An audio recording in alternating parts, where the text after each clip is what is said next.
সময় থাকলে গেমসটা একটু দেখান, অল্প সময়, কয়েক সেকেন্ড। গেমসের শেষে কিন্তু খুব দারুণ একটা সিচুয়েশান দেখা যাবে।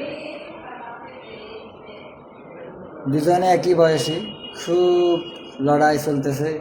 এই গেমসগুলো বেশিরভাগ মাদ্রাসাতে হুজুরদেরকে সৃষ্টি করতে, শিশুদের মেধা বিকাশের জন্য দেখা যায়।